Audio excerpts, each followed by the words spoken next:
Many of us spend our whole life in search of purpose, desperately seeking meaningful ways to make a difference in the world with the short amount of time we are given. The Deploying High podcast has been designed to help you analyze what gives you purpose. Hello, everyone. Welcome to Deploying High. I'm Chief Gene Saunders, the founder and CEO of Project Lifesaver International, the organization bringing you this program. You know, about a year or so ago, I met a very, very interesting person. And it was really kind of a coincidental the way it happened. I was in our office in Chesapeake, and a good friend of mine by the name of Nora Firestone called me and said, I have a new job, and I'm going to be going right by your office, and we haven't seen each other for a while, so why don't you come on down to the office and you can meet my new boss? I said, oh, sure, I can do that. And I said, well, by the way, who is your new boss? And she said, oh, it's Jason Redman. And that's all she said. Well, all of you know that being the cop that I am, I was going to do a little investigative work before you went down to meet Mr. Redman.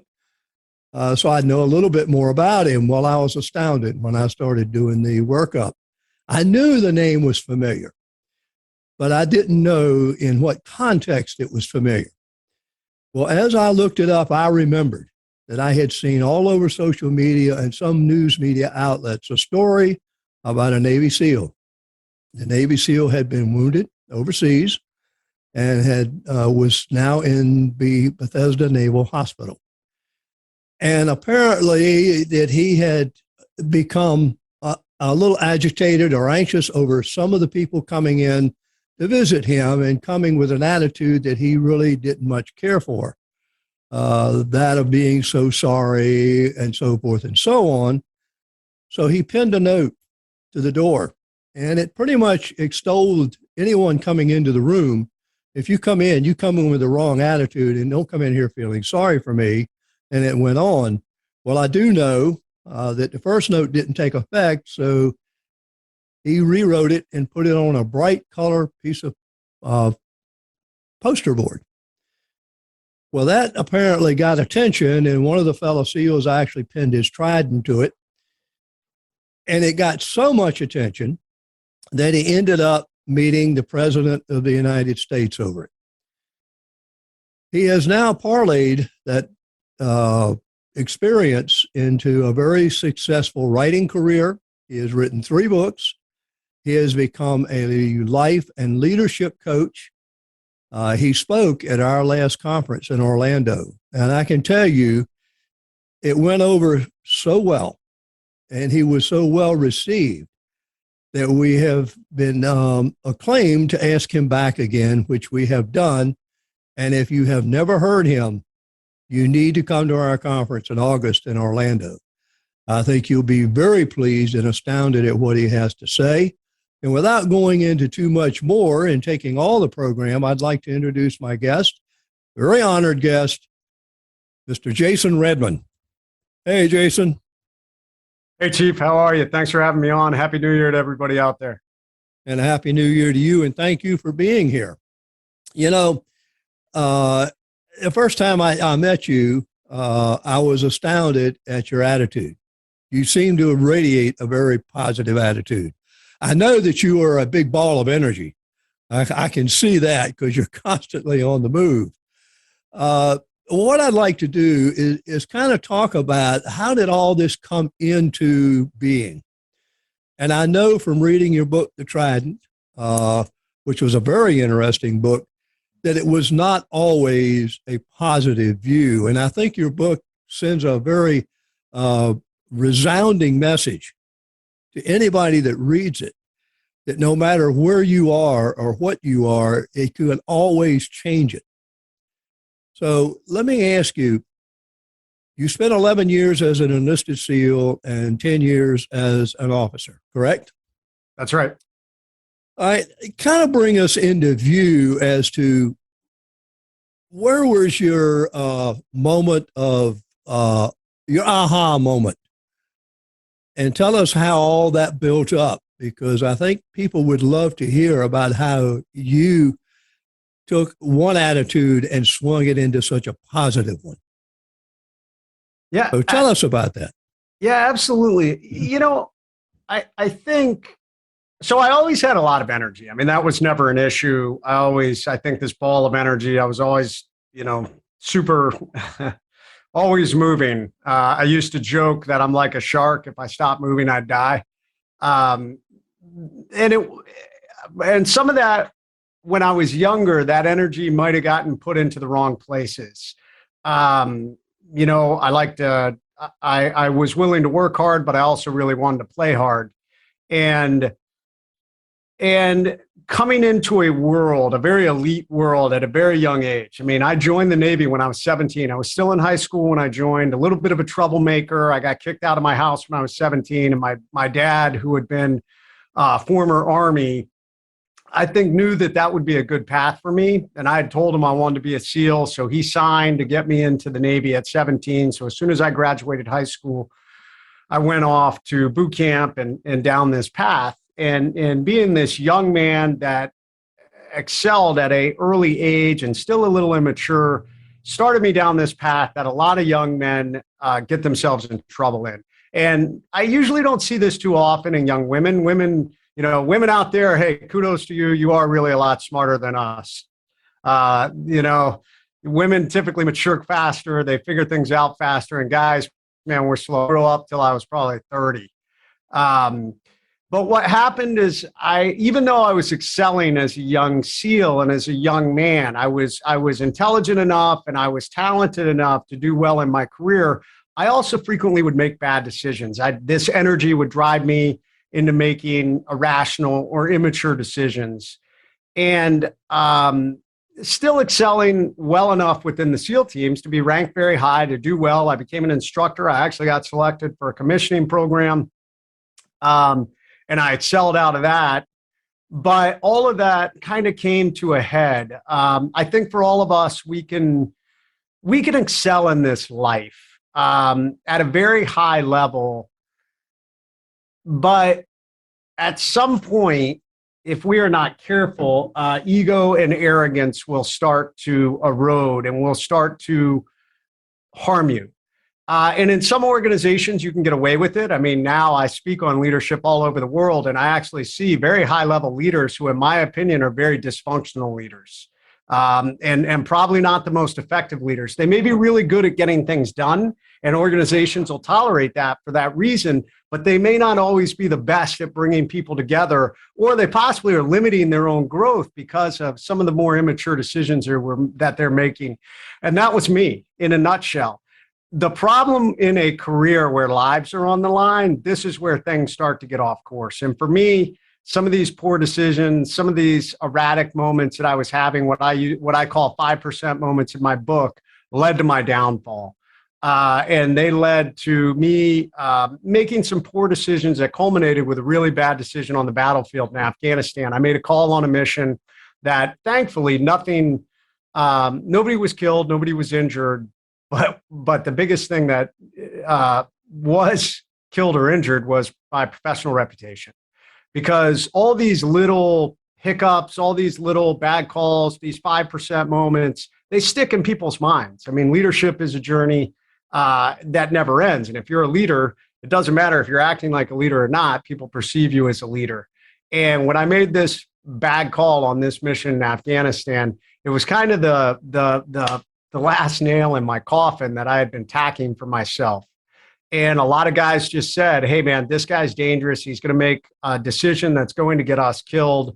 We don't want this guy to lead us. And fortunately or unfortunately, however you want to look at that, in the SEAL teams, we actually have the latitude to do that. Our enlisted guys are really the lifeblood of the SEAL teams, and the officers are tremendously valuable. But one of the great things about SEAL teams is because we place so much emphasis on the team mindset, if our enlisted guys say, I don't want to work with that guy, they don't. And the leadership will say, hey, if this leader is in question, if we question this leader's tactical decision-making, we're going to basically put him in a timeout and decide, do they have the ability to lead? And that's exactly what kind of happened in my career. And I'll be honest, it was one of the lowest points in my life. The SEAL teams are built upon your professional decision making. They're built upon your tactical decision making, and to work so hard to earn a place in the SEAL teams, to become a leader in the SEAL teams, and to wear the trident, which is why my first book was called The Trident: The Forging and Reforging of a Navy SEAL Leader. To be told, hey man, your teammates don't feel like you measure up, was a tremendous blow. It was such a blow that I almost took my life while I was, encountering and trying to navigate that really hard journey.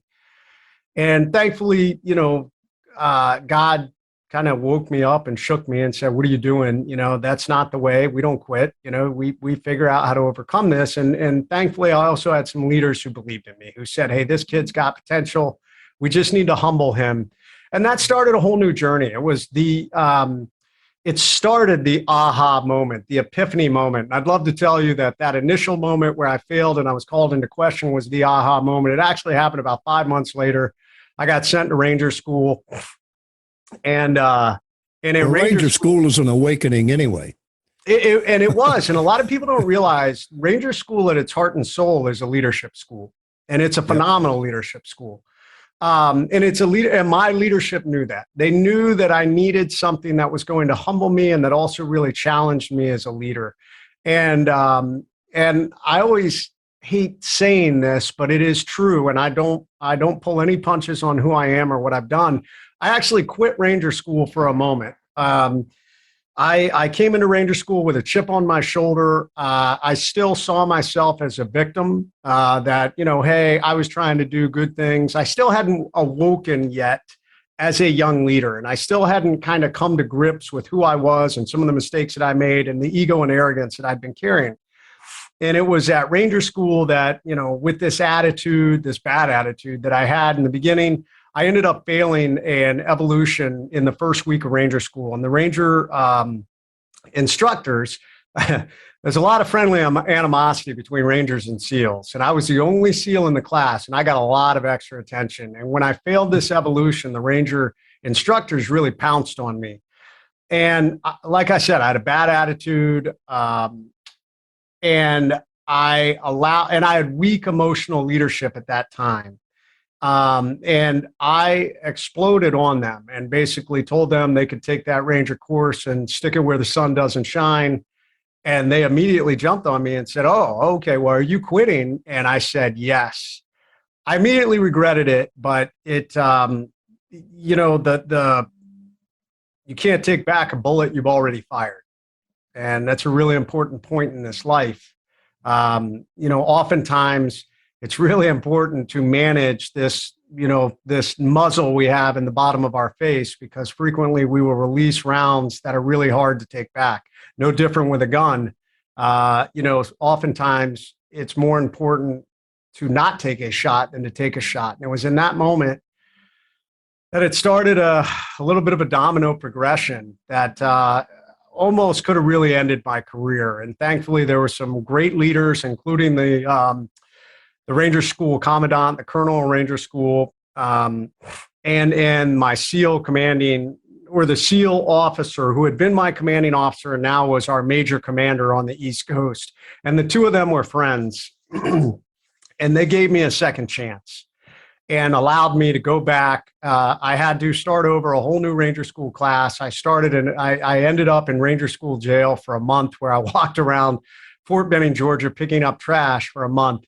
And that was the aha moment. That was the epiphany moment where finally, for the first time in my life, as I walked around totally humbled, this big bad Navy SEAL who thought I was God's gift to leadership or something, walking around picking up trash at Fort Benning and recognizing that maybe I wasn't as great as I thought I was. And as I really started to peel back the onion and think about how I had led, I realized that I had talked a lot about leadership, but I wasn't living it. And I really wasn't setting the example, and I really wasn't doing it at the level that must be done when you were making decisions that really could potentially get people killed.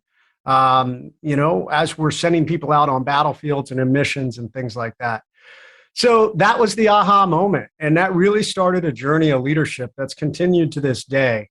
Doesn't mean I'm perfect. I try to explain to people there is no perfection in this world. All leaders will make mistakes. I still make mistakes, but I am a voracious student of leadership. I watch others. I watch myself. And now I try and help others to be better leaders of themselves, of their companies, of their teams. And it's been quite the journey. Well, it is. And I think it's something that can inspire anybody that looks at it. At your lowest moment, you can still come out of it. And, you use one phrase in your book that I like, and that is you earn your trident every day. I equate that also to a leader learns to be a leader every day. There's always a lesson that comes, and the other thing I think about leaders, and I'm throwing this out there because I'm going to ask you of your opinions as well. A leader has to want to be a leader. That is the way I feel. If you don't want it, if you don't feel like it is something that you really aspire to, I think you need to stay away from it. I think there are people that, and I don't think leaders are born. I don't believe that. I believe leaders are made by their experiences. So with me saying all this, you agree, disagree? What is your feeling about what a leader is and what a leader isn't? You made a statement a few minutes ago about organizational leaders. There are many so-called leaders that are just nothing more than managers. They're good at getting things done, as you said, but they're not good at inspiring and leading people. I think there's a big difference between leaders and managers. So what do you think? No, I agree 1,000% on all those points. I mean, we'll start with the first point. Leaders definitely are not born. They're made and they're forged. Now, some people have natural personality traits that lend themselves to be better leaders. They may be more even keeled. They may be more balanced. They may be more empathetic. They may be more naturally talented and articulate and whatever all these things are that may lend themselves to be a better leader. But at the end of the day, leadership is learned and it is forged in the fires of experience. No matter how great a leader is, we're always going to encounter something that we've never seen. Leadership is about dealing with people, and with people come problems. And at the end of the day, it's how we lead and motivate people through those problems that makes for good leaders.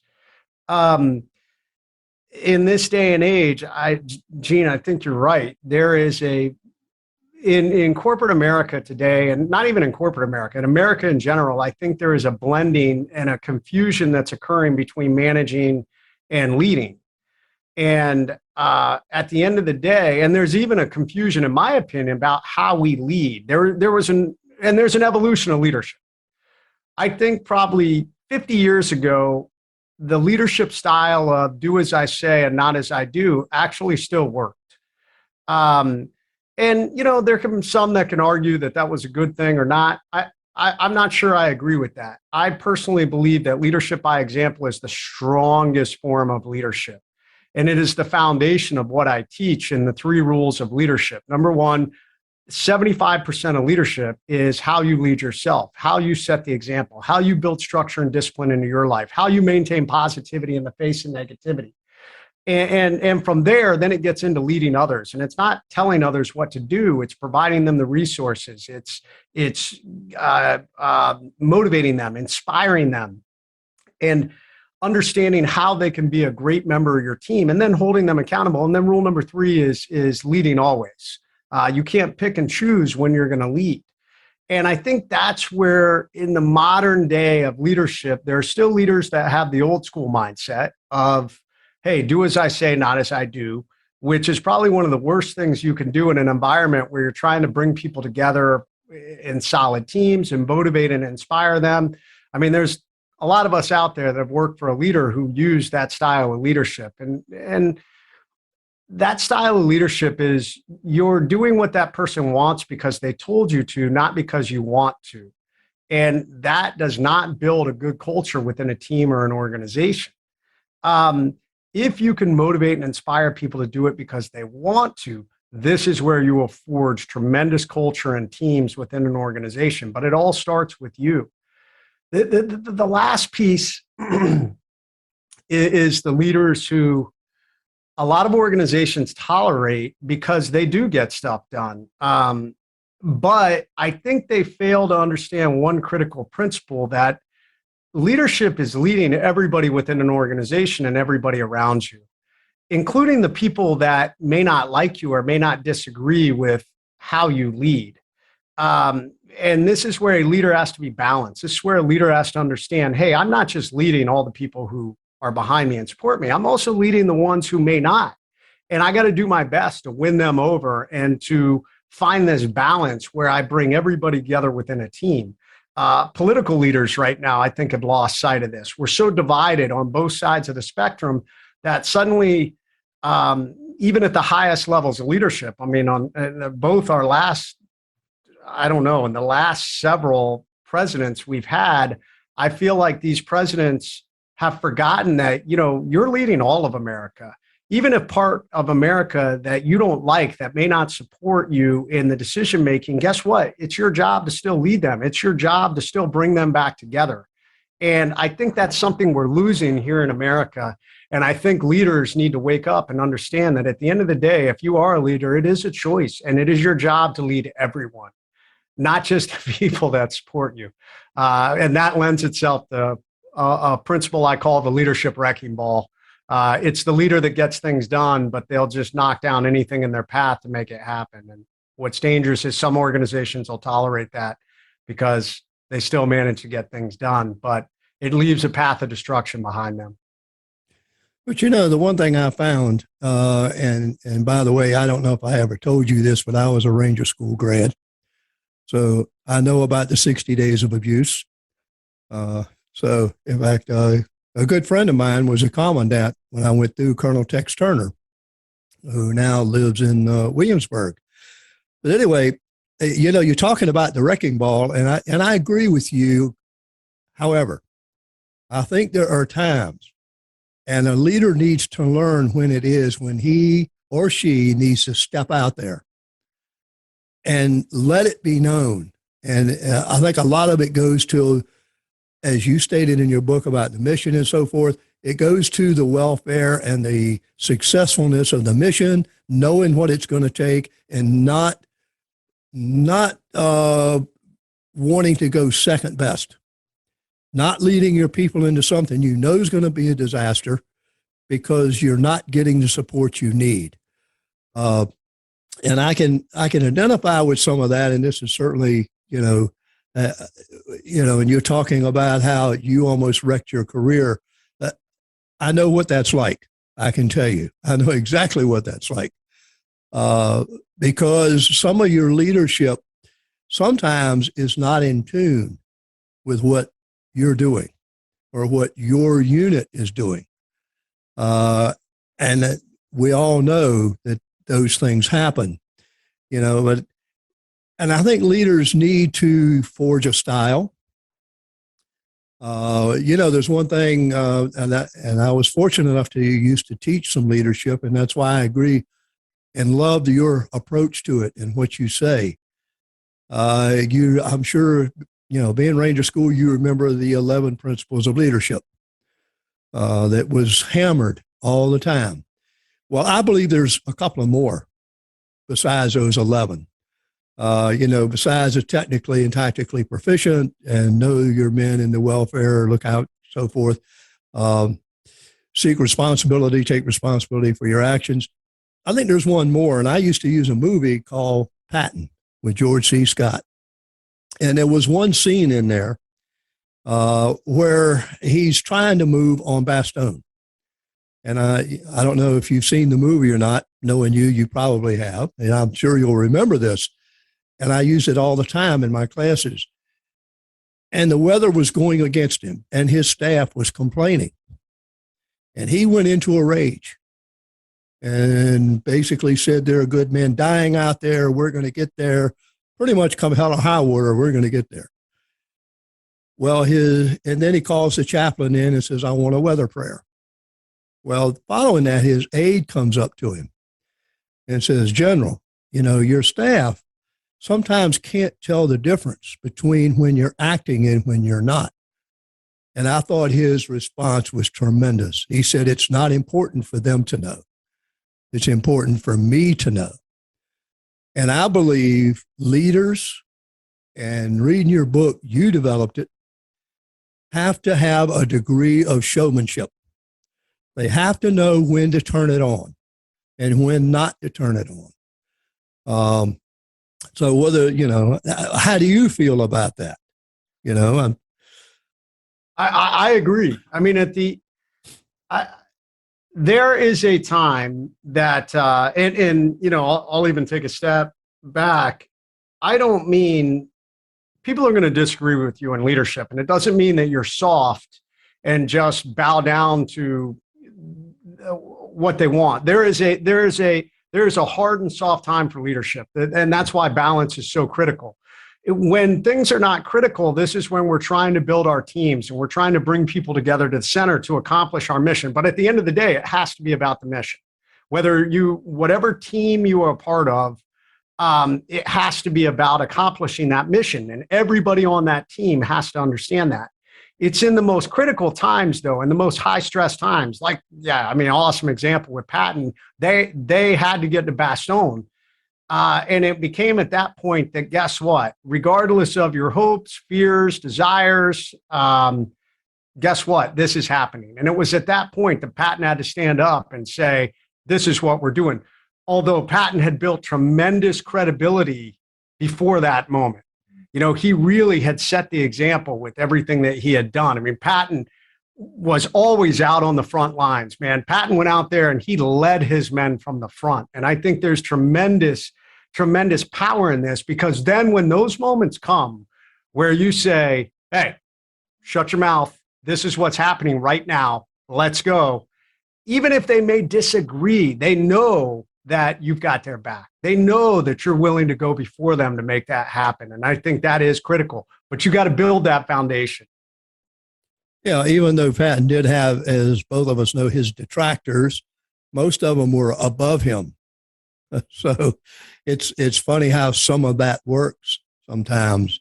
But, I'd like to go back to when you went back to the teams, how you had to build back, in a sense, as you said in there, reforging your leadership. And I think that lesson is important. And I think more people need to hear those kind of things, that all is not lost if you have the will to move ahead. How did you do that? How did you reforge? One day at a time. And this is a really critical thing. There are a lot of people out there that have failed at some point in their life. Whether you got fired from a job, whether you made a mistake in your marriage, whether you did something stupid that, I don't know, you made a mistake. It is never too late to come back. And a lie that so many of us tell ourselves is, I messed up too big to come back.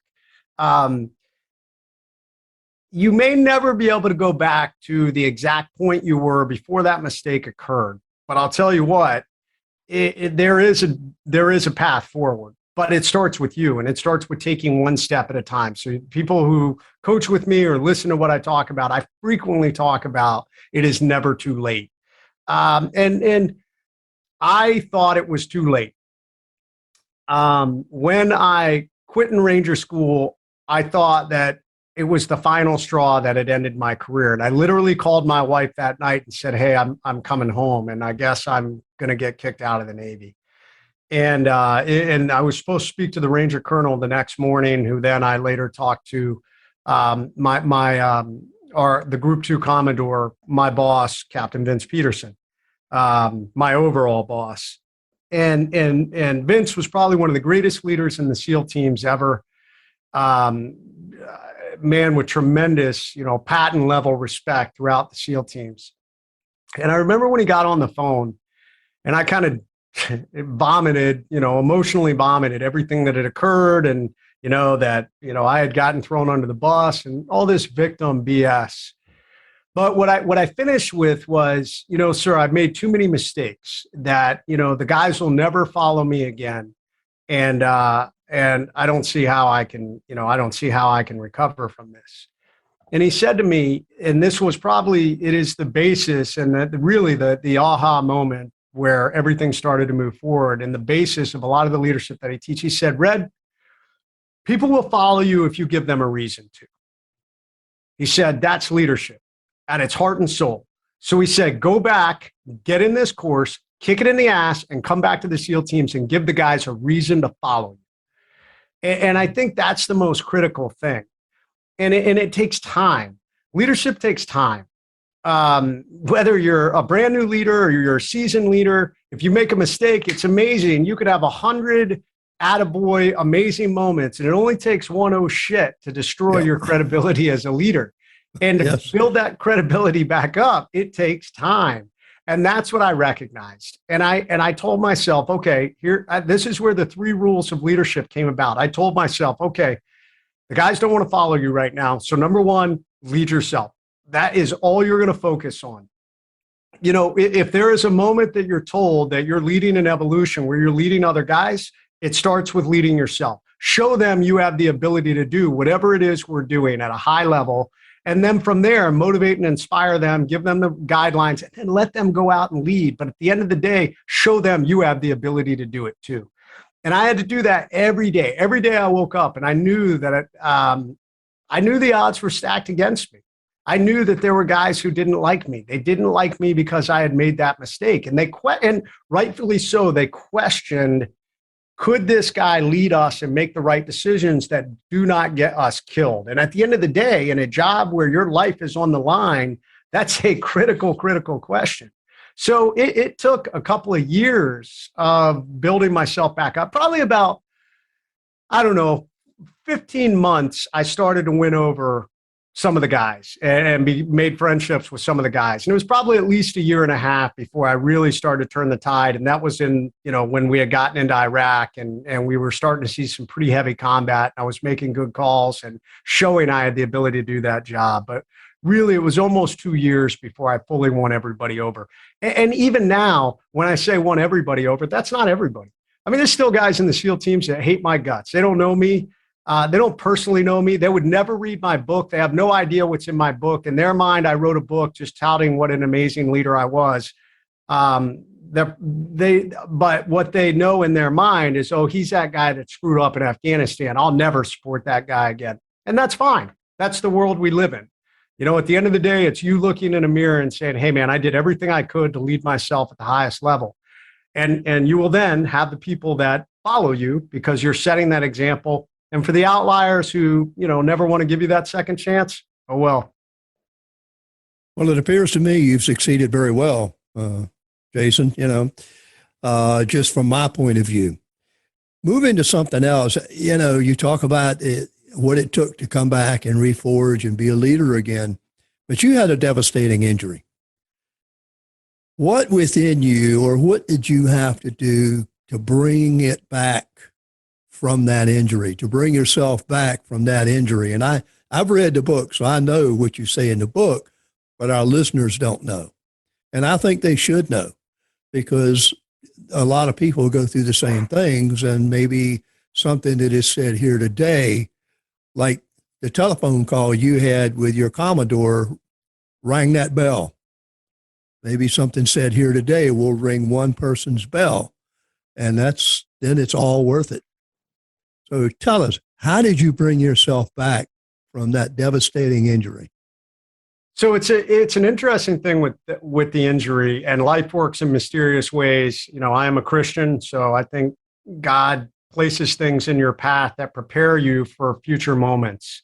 And a lot of people, when they hear about my story, oftentimes they hear about my injuries and they have no idea that a big part of my story is failing as a leader and redeeming myself and coming back, and that all of that happened before I was grievously wounded.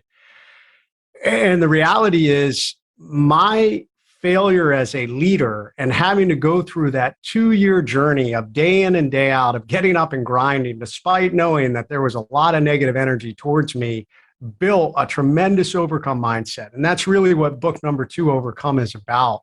Because a lot of people read the Trident and they're like, man, how did you do that? How did you build this overcome mindset? Which is a big thing that I talk about.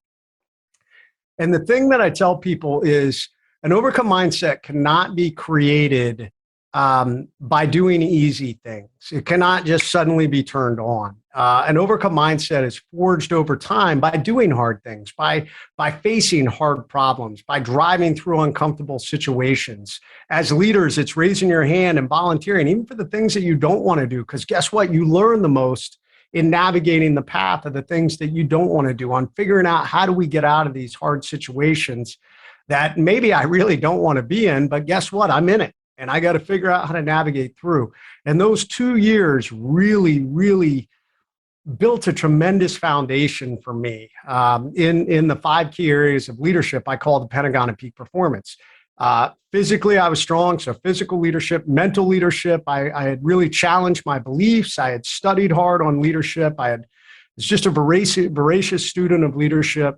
I got outside my comfort zone on a regular basis. Emotional leadership. I learned to control my emotions over those next couple of years as I was going through this. Not too high, not too low. Positivity in the face of negativity. Social leadership. I built the rings of influence of people around me.